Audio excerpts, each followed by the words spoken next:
今回積み以外にどんなものがあるのかなっていうことで、1枚目の石積みの種類っていう、積み方の種類っていうのがあるんですけども、今回は左上の乱積みっていう、という、ジャンルになりますね。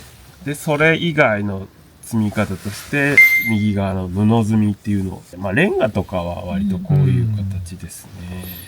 で、左下の谷積みっていうのは、丸っこい石。こういう、このぐらいの丸っこい石で、ずーっと同じ向きに一列やって、その上は反対向きにっていうのをよく見ると思います。力がね。はい。で、その隣が亀甲積みっていうので、これはかなりレアな感じで、もう本当お寺とかお屋敷とかそういうところでやられるものですね。これ布積み、亀甲積みはこの形に狙って切ってるってことですね。そうですね。はいはい、はい。こっちはもうそのままのを利用して。そうですね。そうですね。で、乱積み以外は石の大きさとか形が揃ってる。ですね。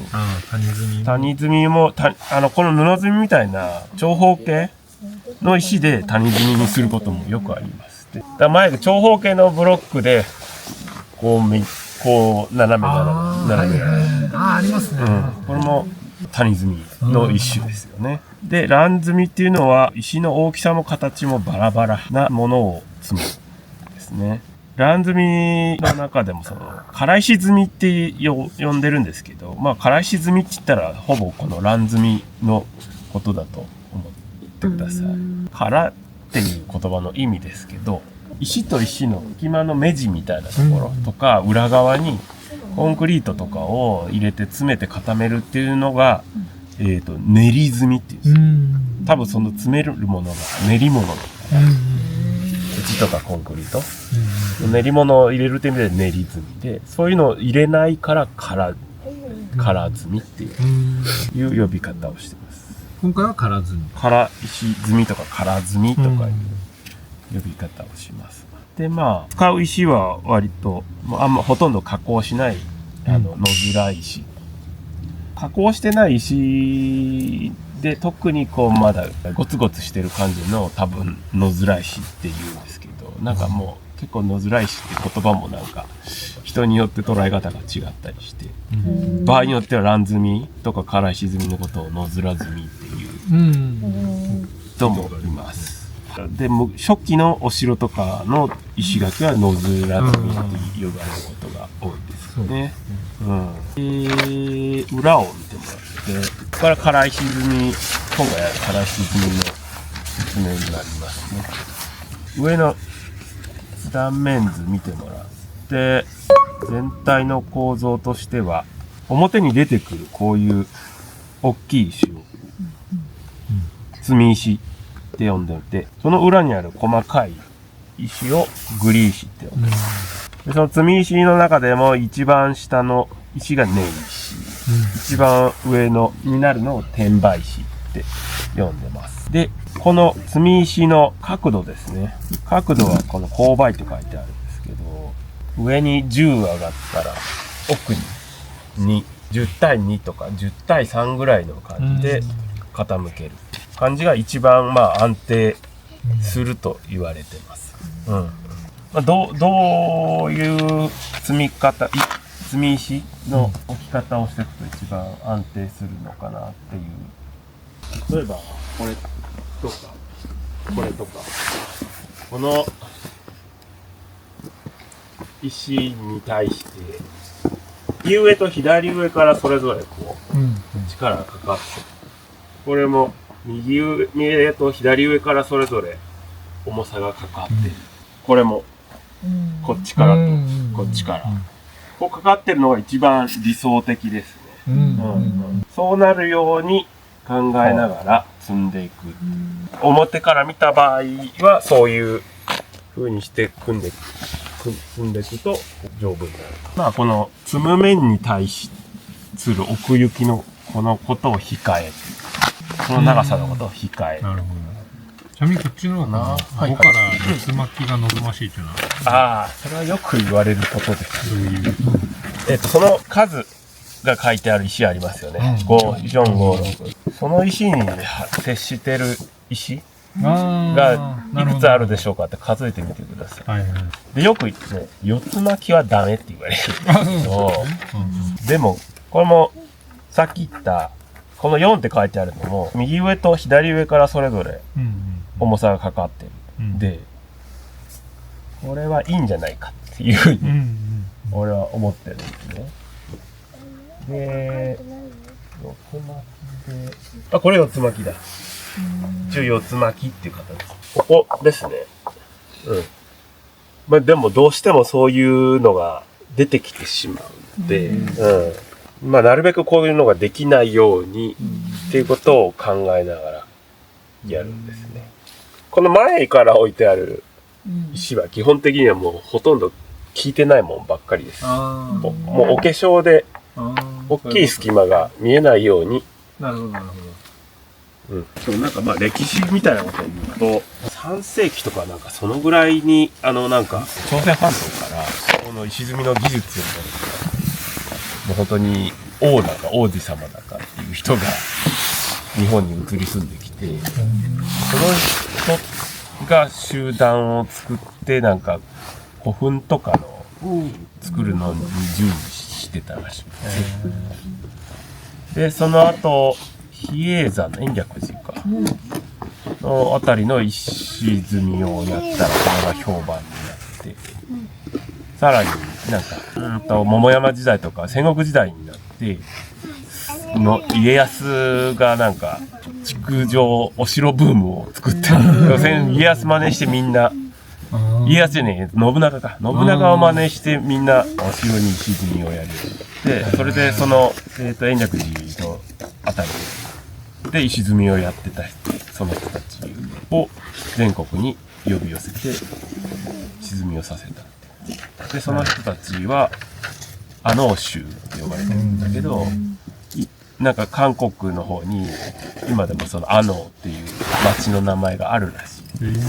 滋賀県にその流れを組む人たちが、今も石積み用の会社をやってて、粟田建設っていう大概日本のお城の、修復とかはそこの人がやってるっていう、何十代目かわかんないけど石垣ってお城マニアの人はまあ石垣、日本の石垣、お城の石垣っていうともう阿能州っていう感じでみんな言います。こういう唐石積みでの公共事業とかっていうのは、まあ、昭和の半ばまではあったみたいですけど、もう大体がこの最初の方の検地石で、結構検地石で谷積みの形で唐石積みやるっていうのがあったみたいですけど、もうそこからここは石がブロックに変わり、しかもコンクリートで間を埋めるとかいう形になってきて、唐石積みっていうのはもう半ばで、昭和半ばで廃れてる。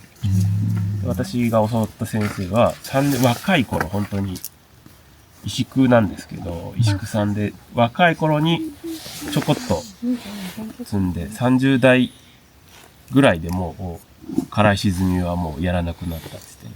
でそれからずーっと30年ぐらいやらなくて、今60ぐらいなんですけど、その先生ほんとここ 4,5 年になってなんかそういう唐石積みをやりたいっていう人がいっぱい出てきて教えてくれっていうような話が出てきたからやるようになった。その人は講師を務めてるワークショップが岐阜県の飛騨市っていうところがあって、年に 2,3 回開催されてて、それに4年ぐらい通って、でなんかできるようになったっていう感じですね。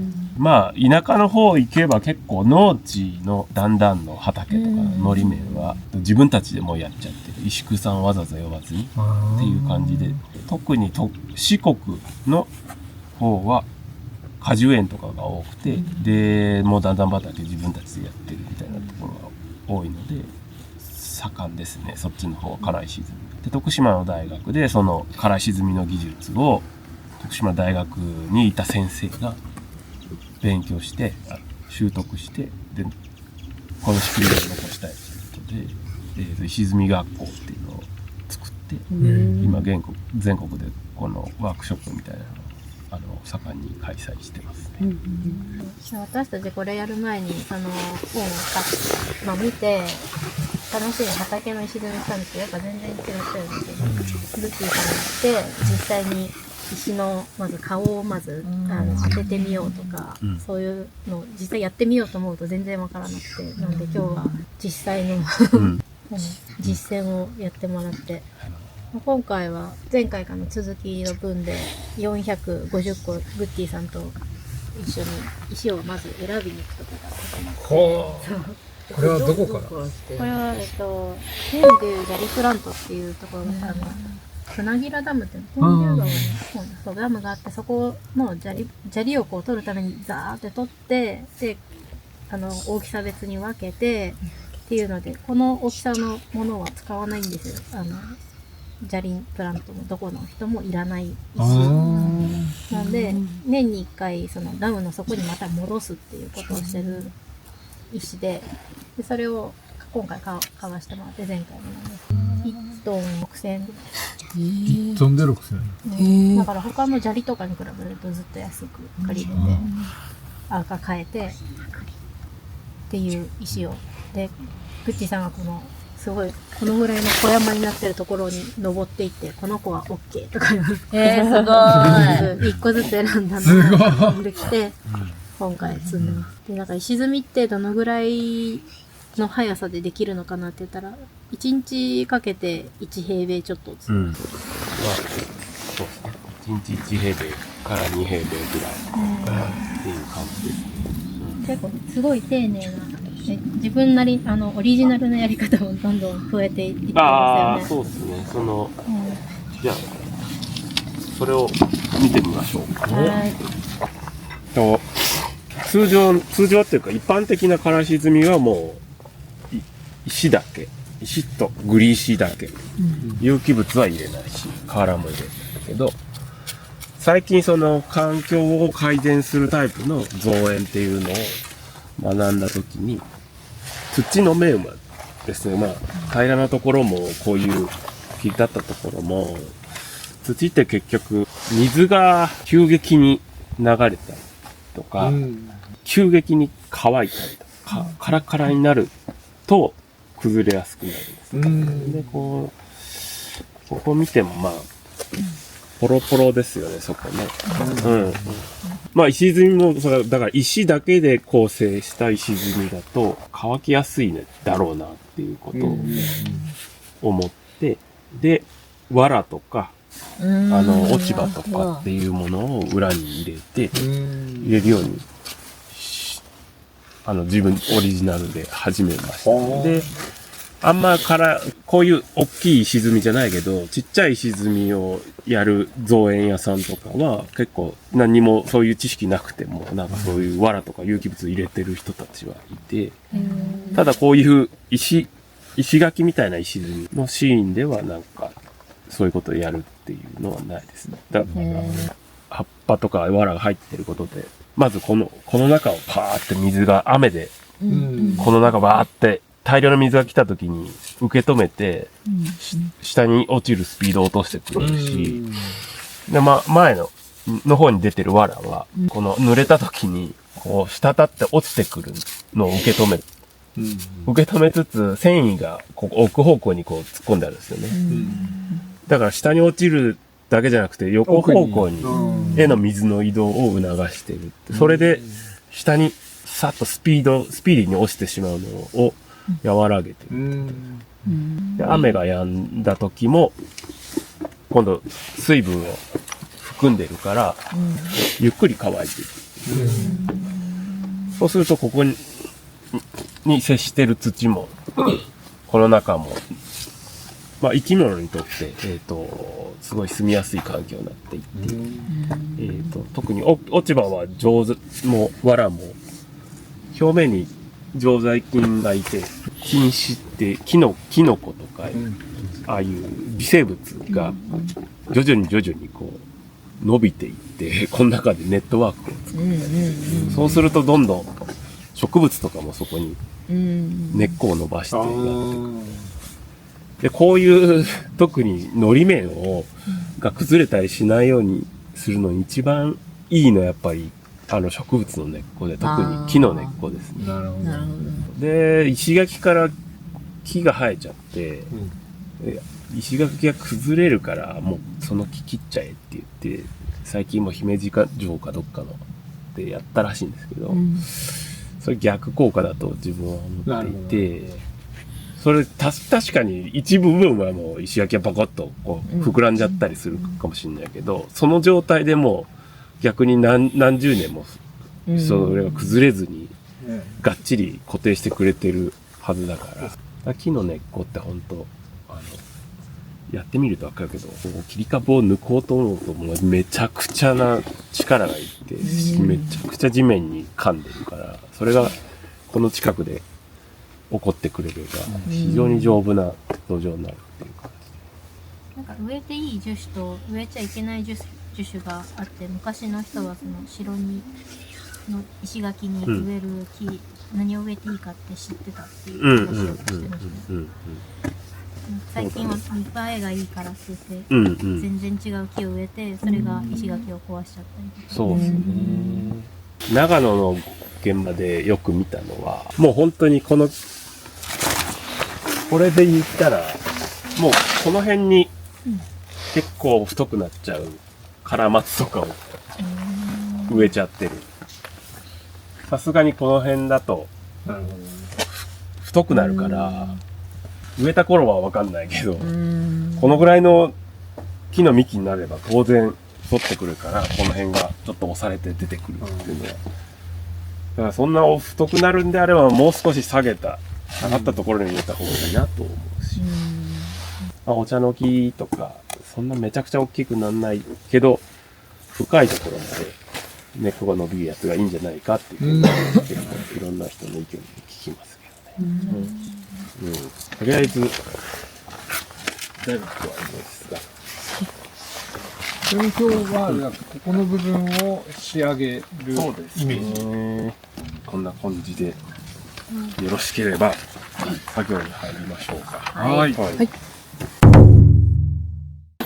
の糸と、この内側のラインが重なるように目線を持ってきて、それで、このラインとこのラインが重なるような目線を持ってきたら、だからそれに、この前の、石の前が沿うように石を置いていくと、ちょっと結構少し引っ込んでるんですよね、今ね、実際石。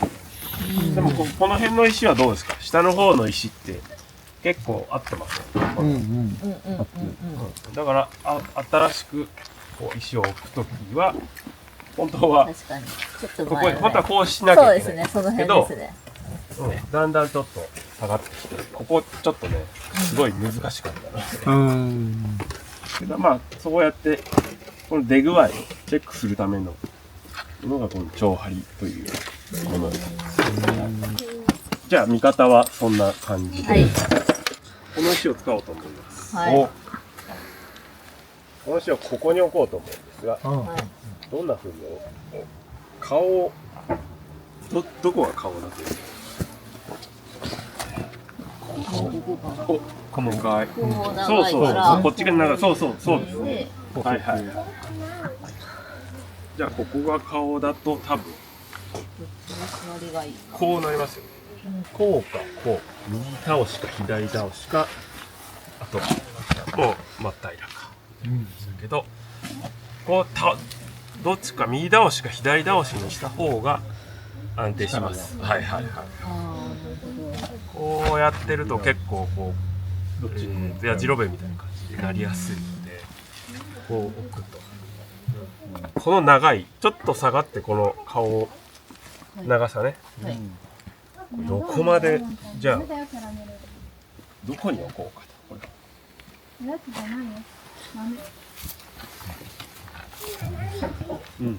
はおやつなしって言ったじゃん。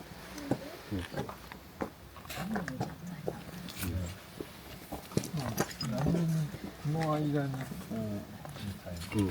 ここに平べったく、まあ平べったくここに置こうと思っても結構そうそう幅があるちょっと。そこが浮いちゃう。このぐらいあるからダメだ。でこう斜めに置こうとすると結構こう狭いから結構こうなる。うんうんうん。でここに置くとこんな感じうんで、あとはこう置きたいんですよ。うん最後はだからここより飛び出るかどうかっていうことはもうやってみるしかない。やってみましょうなんかいけそう。せーの。よいしょ。ちょんとお尻だけをポンと乗せれば。そうそう。すごいですね。ここに引っ掛けて、こうやってみる。よいしょ。で、じゃあこれ全部でここを乗せる。何回か言ってお。よいしょ。もうちょっとそうすると結構ちょっと上がはみ出ていやこのラインはギリちょうどいいギリ高さでこっちから見てもらうとこの面が面が揃ってる感じがこっちから見たらまあ出っ張りこの出っ張り具合もこの石ぐらいとこう面が揃ってるのでいい感じかな。よしじゃあこの向きで OK ってなったらここの隙間をしっかり埋めてはい。ということでどちらか一人じゃあ上に登ってこれを石を入れる作業をやっていただきましょうかね。はい前からしか分かんないこともあるし上からしか分かんないこともあるんで、まあこのぐらいの石を、なるべく大きめの石でガーンと前の方に詰める。でこれでやった時にこれとこれにぴったりこれがくっついてると、結構これとかこれが横に揺れた時に、揺れようとした時に止まるんですよ。たったこれだけのことで、これが直接触ってなくても。で今すごい効いてるそうここただこれは滑ってこっちに滑っていきやすいので、今度これが滑らないように止めるのが大事で、これは別にこう叩いたりはしないですか？いや叩きますね。そんなガンガン叩かなくても大丈夫で、河原でも細い石でも別にいいんですけど、縦に長くこのグリ石とかでも何でも使うと、これ隙間あるじゃないですか。この隙間にポンと入れて、そうすると結局これ杭みたいに杭が刺さってるような状態で、くさびみたいな。そうでこれの結局これのこういう横揺れを止めたい時に杭が刺さってると簡単にでもそんなこれをめちゃくちゃ叩き込まなくても簡単に止まると。割と裏のグリはそういう横揺れを、特にこの石なんか重さでこっちに行こうとするから、それを止める横揺れを止めるっていうことが大事ですね。ちょっと前をじゃあ埋めましょう。これやってみましょうか。ねえ。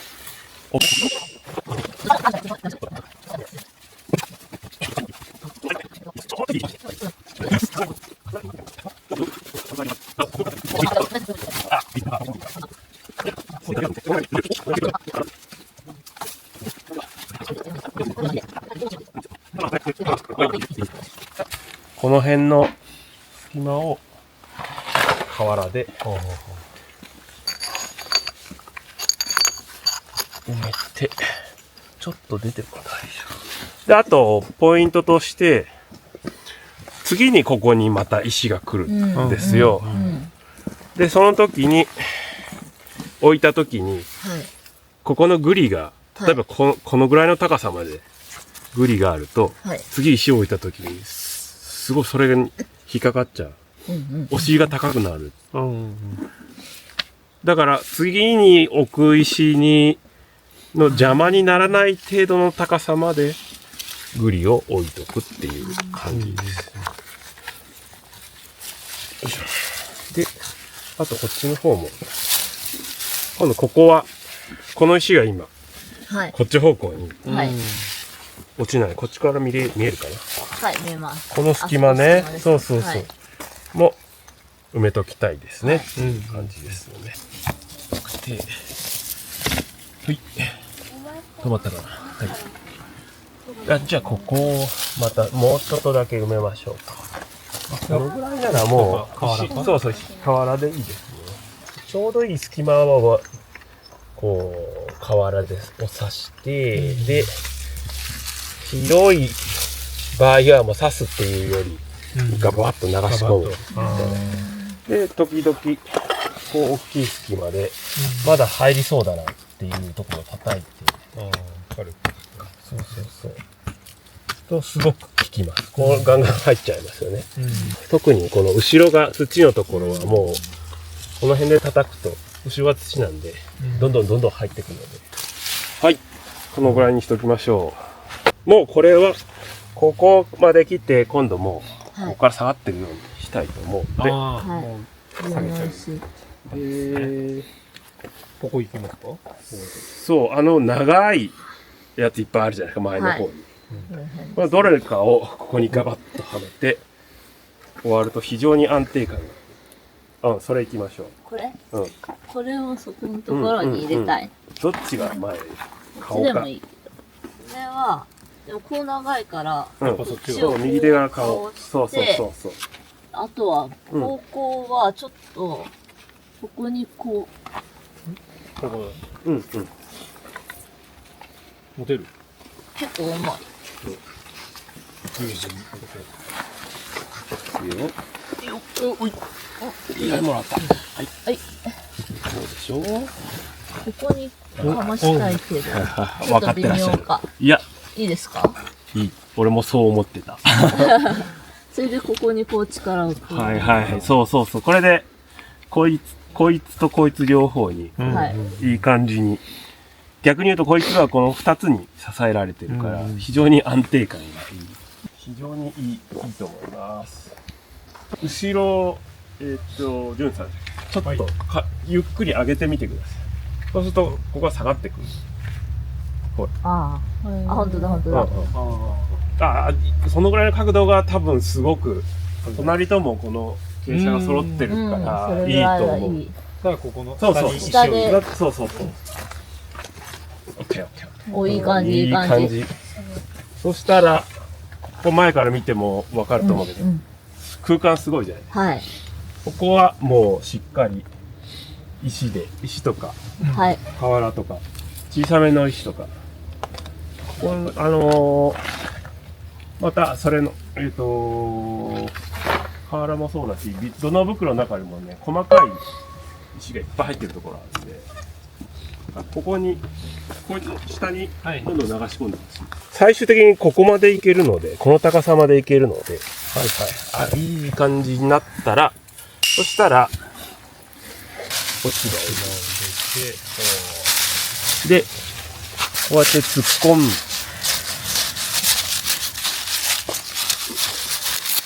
突っ込むと、どこがくぼんでるかすごいわかりやすく。なるほど。そうしたら、この落ち葉が低いところだから、ここにさらにまた瓦を差し込むと。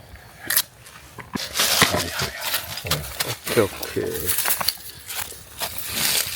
で、これ、うっすらこっちに勾配があるので、なんか、この石、もう勾配してるので、結構このぐらいまで土を置いてもいいです。そうすると、こう、お尻の方に重しがこうかかるので、より安定するっていう感じ。カタカタするんで、まあ前からまた、ちょっと瓦を詰めたいです。ここの間特に、瓦入れようか。で、横に入れたくなるけど、縦にこう。そう。ただ飛び出しすぎると見栄えが悪いので、ほどほどの高さの。ちょっとこの面より、引っ込んだ位置で終わると、見栄えがいいですね。はい、いいかな。